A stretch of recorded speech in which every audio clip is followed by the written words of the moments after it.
Olha só que história. Quando a gente pensa em lixo, em sucata, o que vem à cabeça? Com certeza não é um equipamento eletrônico, né? Muito menos um de alta performance. Mas é exatamente essa a história de hoje. Vamos ver como que uns objetos que foram simplesmente achados na rua, descartados, se transformaram numa antena, e uma antena com um alcance assim impressionante. É pura engenhosidade na veia.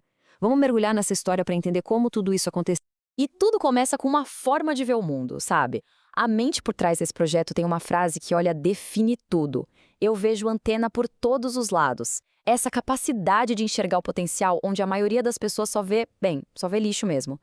Então, essa jornada de criação não começa num laboratório chique, nem numa oficina cheia de ferramentas. Ela começa literalmente numa pilha de entulho na calçada. É a prova de que inspiração pode estar em qualquer lugar, só esperando alguém com um olhar diferente para encontrar. E que tesouros foram achados nesse lixo, hein? Bom, primeiro, um pedaço de calha de zinco ali jogado. Depois, 2 alças de metal de um motor de freezer, que estavam descartadas perto de uma oficina. E, por fim, um suporte antigo de antena VHF que já estava guardado há um tempo. Se a gente olhar assim separadamente, parecem só peças aleatórias, sem a menor conexão. Mas o segredo foi justamente enxergar o que elas poderiam vir a ser juntas. E é aqui que a mágica começa a acontecer. O grande desafio era pegar esses componentes que não tinham nada a ver um com o outro e visualizar como eles poderiam se encaixar num design que funcionasse. A mente do criador começou a ligar os pontos, transformando a sucata num verdadeiro conceito de engenharia. O conceito técnico por trás de tudo isso foi o de um dipolo dobrado com refletor. Falando de um jeito simples, é um design bem inteligente que usa uma placa de metal atrás, o refletor, para como se fosse empurrar o sinal de rádio todo para frente. Pensa no espelho de uma lanterna, que concentra a luz. A ideia é a mesma. Isso faz a antena ficar muito mais potente numa direção específica. E aí vem o grande estalo. O momento eureka. Aquela calha de zinco, pelo formato largo e por ser de metal, se tornou o refletor perfeito.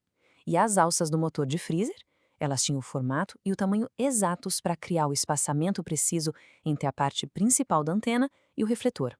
De repente, cada pedaço de lixo encontrou o seu lugar, a sua função no projeto. Com o design todo na cabeça, era hora de colocar a mão na massa. Chegou o momento de transformar aquela visão num objeto real, um processo que exige tanto cálculo quanto habilidade para montar tudo certinho.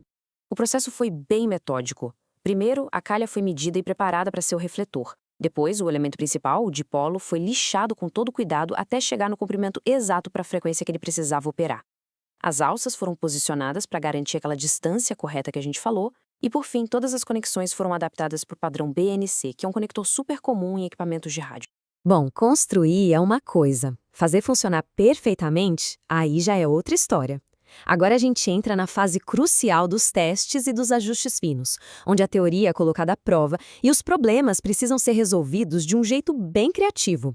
Sabe, o grande desafio de qualquer antena é fazer com que a energia do rádio vá toda para o ar e não volte, como um eco.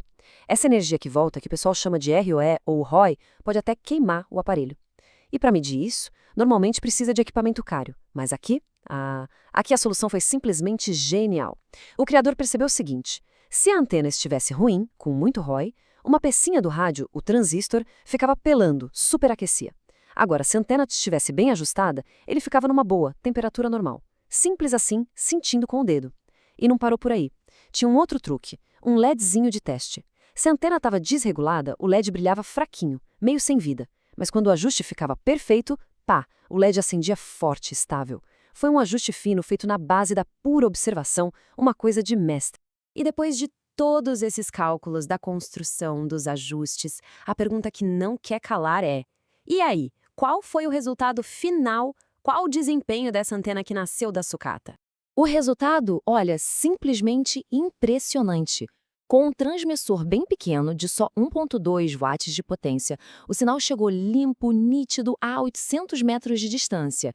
E o detalhe mais incrível de todos, esse teste foi feito com a antena dentro de casa, com o sinal tendo que atravessar paredes, móveis, tudo quanto é obstáculo. E é muito importante ressaltar isso, esses 800 metros foram em condições bem ruins, longe do ideal. O próprio criador comenta que se essa mesma antena fosse instalada num lugar alto e livre, tipo no telhado de uma casa, o alcance seria muito, mas muito maior.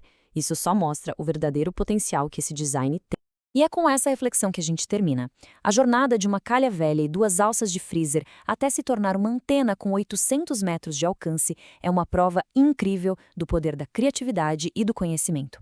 Mas, acima de tudo, é um lembrete para a gente olhar com mais atenção para as coisas que são jogadas fora.